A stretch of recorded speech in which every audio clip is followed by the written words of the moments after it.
പതിറ്റാണ്ടുകൾ നീണ്ട രാഷ്ട്രീയ കൊടുങ്കാറ്റിന്റെ കേന്ദ്രമായ രാമക്ഷേത്രം ഇന്ന് തുറക്കുന്നത് ബിജെപിയുടെ പുതു രക്തമായി തന്നെ മാറും.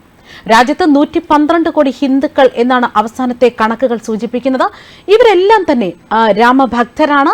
കോൺഗ്രസ് ചടങ്ങിൽ പങ്കെടുക്കാതെ ബഹിഷ്കരിച്ചതും പ്രതിപക്ഷം വിട്ടുനിന്നതുമെല്ലാം തന്നെ എങ്ങനെയാണ് അവരെ ബാധിക്കും എന്നത് വോട്ടെണ്ണുമ്പോൾ തന്നെ അറിയാൻ കഴിയും. കോൺഗ്രസും ഇടതുപക്ഷവും തൃണമൂൽ കോൺഗ്രസും സമാജ്വാദി പാർട്ടിയും ഉൾപ്പെടെ മിക്ക പ്രതിപക്ഷ പാർട്ടികളും അയോധ്യയുടെ ജന അരവ ഞെട്ടലിൽ തന്നെയാണ് ഇപ്പോഴും. ബിജെപി ആകട്ടെ കഴിഞ്ഞ ഇലക്ഷനിൽ അയോധ്യ ക്ഷേത്രം പണി തുടങ്ങി. ഈ ഇലക്ഷനിൽ രാംലല്ല ഉദ്ഘാടനം ചെയ്തു. ഇനി വൻ ക്ഷേത്രമായ ശ്രീരാമ ദർബാർ എന്ന യഥാർത്ഥ രാമക്ഷേത്രം വരാൻ ഇരിക്കുന്നതേ ഉള്ളൂ.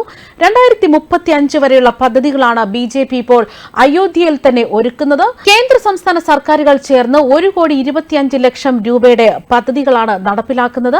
കോൺഗ്രസിന്റെ മല്ലികാർജ്ജുൻ ഖാർഗെ, സോണിയാഗാന്ധി, അധീർ രഞ്ജൻ ചൌധരി എന്നിവരുൾപ്പെടെയുള്ളവർ രാമക്ഷേത്രത്തിലേക്കുള്ള ക്ഷണം നിരസിച്ചു. എന്നാൽ ഇവർക്കെല്ലാവർക്കും തന്നെ ബിജെപി ഒരു വൻ തിരിച്ചടിയാണ് നൽകിയിരിക്കുന്നത്. പാർട്ടികളെ ഹിന്ദു വിരുദ്ധരെന്നാണ് ബിജെപി മുദ്രകുത്തുന്നത്. രാമക്ഷേത്രം ഹിന്ദുവിന്റെ വികാരമാണ്. അതിനെ എതിർക്കുന്നവർ ഹിന്ദുക്കൾക്കെതിരാണ് എന്നാണ് ബിജെപി വ്യക്തമാക്കുന്നത്. ഈ ക്ഷണം നിരസിച്ചവർക്കെല്ലാം തന്നെ ജനങ്ങളിൽ നിന്ന് ശിക്ഷ ലഭിക്കുമെന്ന് തന്നെയാണ് ബിജെപി പ്രഖ്യാപിക്കുന്നതും. അതേസമയം രാമെന്ന വാക്ക് ലോകത്തിന്റേതാണ്. അയോധ്യ രാമക്ഷേത്ര പ്രതിഷ്ഠയ്ക്ക് ആശംസകളുമായി എത്തുകയാണ് മഹേന്ദ്ര ഗ്രൂപ്പ് ചെയർമാൻ ആനന്ദ് മഹേന്ദ്ര. അയോധ്യയിൽ ഇന്ന് രാമക്ഷേത്രത്തിന്റെ പ്രതിഷ്ഠ നടക്കുന്നതോടെ റാമെന്ന വാക്ക് ലോകത്തിന് തന്നെ സ്വന്തമാവുകയാണ് രാമരാജ്യം. ആദർശ ഭരണം എല്ലാ സമൂഹങ്ങളുടെയും അഭിലാഷമാണെന്നുമായിരുന്നു ആനന്ദ് മഹേന്ദ്ര വ്യക്തമാക്കുന്നത്. ഇന്നെന്റെ പ്രചോദനം മര്യാദ പുരുഷോത്തമൻ ശ്രീരാമനാണ് എന്നത് നിങ്ങളെ അത്ഭുതപ്പെടുത്തില്ല.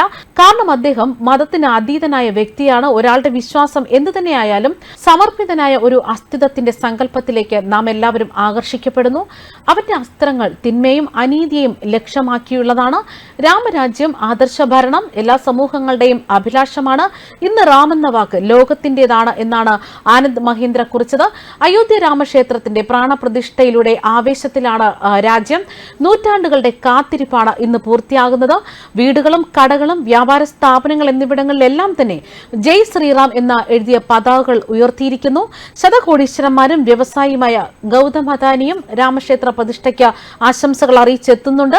അയോധ്യ നഗരത്തെയും രാമക്ഷേത്രത്തെയും രാജ്യത്തിനും വിദേശത്തിനും വിജ്ഞാനത്തിന്റെയും സമാധാനത്തിന്റെയും കവാടമാക്കണമെന്നാണ് ഗൗതം അദാനി കുറിക്കുന്നത്. ഇന്ന് അയോധ്യയിലെ രാമക്ഷേത്രത്തിന്റെ വാതിലുകൾ തുറക്കുന്ന ഈ സുപ്രധാന അവസരത്തിൽ അത് അറിവിന്റെയും സമാധാനത്തിന്റെയും കവാടമായി മാറട്ടെ. ഇന്ത്യയുടെ ആത്മീയവും സാംസ്കാരികവുമായ ഐക്യത്തിന്റെ ശാശ്വതമായ ഇഴകളിൽ സമൂഹങ്ങളെ ബന്ധിപ്പിക്കുന്നുവെന്നാണ് അദ്ദേഹം കുറിച്ചത്. കാശ്മീരി പണ്ഡിറ്റുകളെ പ്രതിനിധാനം ചെയ്താണ് അയോധ്യയിലെ പ്രാണപ്രതിഷ്ഠാ ചടങ്ങിൽ താൻ പങ്കെടുക്കാനെത്തുന്നതെന്നാണ് ബോളിവുഡ് നടൻ അനുപം ഖേർ വ്യക്തമാക്കുന്നത്. കലാപത്തെ തുടർന്ന് 90കളിലാണ് കാശ്മീരി പണ്ഡിറ്റുകൾക്ക് സ്വന്തം നാട്ടിൽ നിന്ന് തന്നെ മറ്റിടങ്ങളിലേക്ക് പലായനം ചെയ്യേണ്ടി വന്നതും. ഇത്തരത്തിലുള്ള ഒരു കൂട്ടം കാശ്മീരി ഹിന്ദുക്കളെയാണ് ഞാൻ ചടങ്ങിൽ പ്രതിനിധീകരിക്കുന്നത്. 500 വർഷങ്ങൾക്ക് പിന്നാലെയാണ് ശ്രീരാമൻ തന്റെ വീട്ടിലേക്ക് മടങ്ങിയെത്തുന്നതെന്നാണ് അദ്ദേഹം പറയുന്നതും. ഭഗവാൻ ശ്രീരാമൻ തന്റെ വീട്ടിലേക്ക് മടങ്ങിയെത്തിയതുപോലെ ഉടൻ തന്നെ ഞങ്ങളും കാശ്മീരിലേക്ക് മടങ്ങിയെത്തും. ലോകത്തെമ്പാടുമുള്ളവർ ഇന്നത്തെ പ്രാണപ്രതിഷ്ഠാ ചടങ്ങ് ആഘോഷമാക്കും. മതപരമായ ചടങ്ങ് മാത്രമല്ല ഇന്നത്തേത്, അതൊരു ഉത്സവം കൂടിയാണ് എന്നാണ് അനുപം ഖേർ വ്യക്തമാക്കുന്നത്. മാത്രമല്ല അയോധ്യയിലെ ഹനുമാൻ ഗാർഹി ക്ഷേത്രത്തിലും അദ്ദേഹം ദർശനം നടത്തിയിരുന്നു. ദർശനത്തിന് പിന്നാലെ അയോധ്യയിലെ അന്തരീക്ഷം മനോഹരമാണെന്നും എല്ലായിടത്തും ജയ് ശ്രീറാം വിളികൾ മുഴങ്ങി കേൾക്കുകയാണെന്നുമാണ് അദ്ദേഹം വ്യക്തമാക്കിയത്. പ്രാണപ്രതിഷ്ഠാ ദിനത്തിൽ രാമക്ഷേത്രത്തിൽ മുഴങ്ങുക 50ലേറെ വാദ്യമേളങ്ങളാണ്.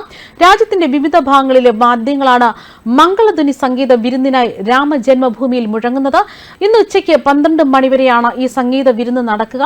നാഗസ്വരവും തകിലി മൃദംഗവും ആന്ധ്രയിൽ നിന്നുള്ള കടവും കർണാടകയിൽ നിന്നുള്ള വീണയും 2 മണിക്കൂറോളം വായിക്കും. ഡൽഹിയിൽ നിന്ന് ഷഹനായി, രാജസ്ഥാനിൽ നിന്ന് രാവൺ ഹദ്, ഝാർഖണ്ഡിൽ നിന്ന് സിത്താർ, ബംഗാളിൽ നിന്ന് ശ്രീഖോൽ സുരാത്, ഗുജറാത്തിൽ നിന്ന് സന്തൂർ തുടങ്ങി രാജ്യത്തിന്റെ വിവിധ ഭാഗങ്ങളിൽ നിന്നുള്ള സംഗീത ഉപകരണങ്ങളാൽ പ്രാണപ്രതിഷ്ഠാ ചടങ്ങിന് അകമ്പടി വാദ്യങ്ങളാകും. ഡൽഹിയിലെ സംഗീത നാടക അക്കാദമിയാണ് ഈ കലാകാരന്മാരെ പ്രാണപ്രതിഷ്ഠയ്ക്കായി അണിനിരത്തുന്നത്.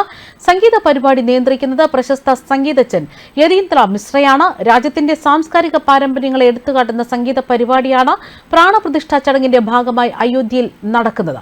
പ്രാണപ്രതിഷ്ഠാ ചടങ്ങിന് ആശംസകൾ അറിയിച്ചുകൊണ്ട് ഇന്ത്യയിലെ ഇസ്രായേൽ അംബാസഡറും രംഗത്തെത്തുകയാണ്. ഭാരതത്തിലെ ജനങ്ങൾക്ക് ഇന്ന് കാത്തിരിപ്പിന്റെയും ആഘോഷത്തിന്റെയും നിമിഷമാണ്. ലോകമെമ്പാടുമുള്ള ഭക്തർക്ക് ഇതൊരു ചരിത്ര നിമിഷമാണ്. അയോധ്യയിലെ ശ്രീരാമക്ഷേത്രം സന്ദർശിക്കാൻ കഴിയുന്നതിൽ ഞാൻ സന്തോഷവാനാണ് എന്നായിരുന്നു അംബാസഡർ നൂർ ഗിലോണും ട്വീറ്റ് ചെയ്യുന്നത്.